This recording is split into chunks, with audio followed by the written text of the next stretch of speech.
Chicken with capers and sun-dried tomatoes. Nice rhyme to that. Sun-dried tomatoes have a lot of great flavor because they're roasted and they really concentrate because they dry up and kind of shrivel up. But we're going to use the actual oil that it's packed in to cook the chicken in, so it's really going to take the flavor of the sun-dried tomatoes and kind of meld it into our chicken. So let's start by heating our pan.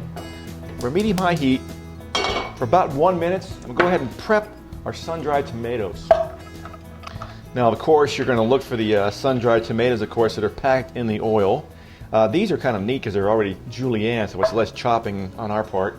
We're going to take the lid and just drain off some of this oil, because we're going to use that for cooking. And then we'll drop out some of these sun-dried tomatoes. And make sure that we don't have to chop them any more than they're already chopped.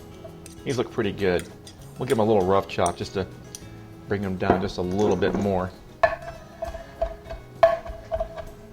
we're going to season our boneless, skinless chicken thighs with some kosher salt and some fresh cracked pepper. And notice your capers. It's very important that you rinse them first because they're in a very salty brine, which acts as a preservative. So rinse them and drain them, and they're ready to go. Now that our pan is hot, we'll add that oil that we took out of the sun-dried tomato jar. Swirl the coat well. And we'll add our seasoned chicken.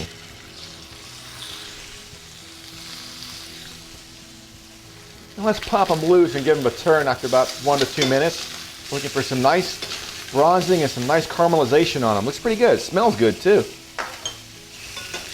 Now while our chicken is cooking away here, let's talk a little bit about the wine. If you don't want to use a whole bottle of wine when you're cooking up a recipe like this, because it's calling for some wine, keep a bottle of vermouth on your countertop with the cap on it. It should last about a good month. And it's great for cooking in recipes like this.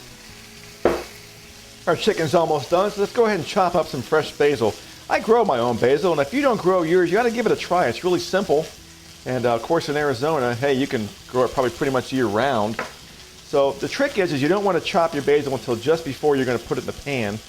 We're going to remove our leaves here from the stems. Stems are bitter, so you don't want to put the stems in there. We're going to save a nice pretty piece for the garnish.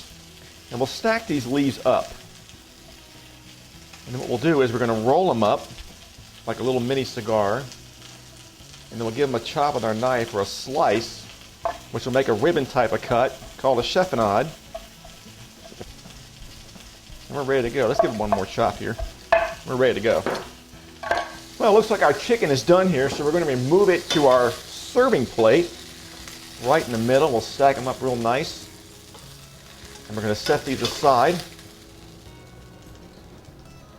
We're going to remove our pan from the heat source, especially if you're using gas. You don't want to have the pan flame up and you'll lose your eyebrows. We'll add our wine. Deglaze the pan. All that great flavor in there being released from the bottom of the pan. Place it back on the heat. And we're going to add our sun-dried tomatoes,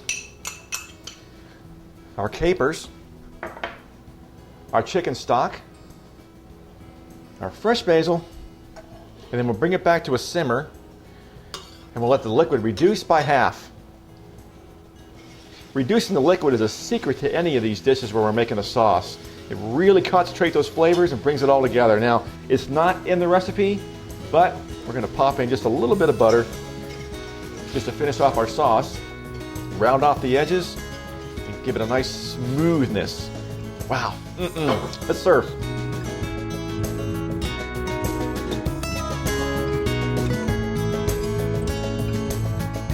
Finish with our nice basil.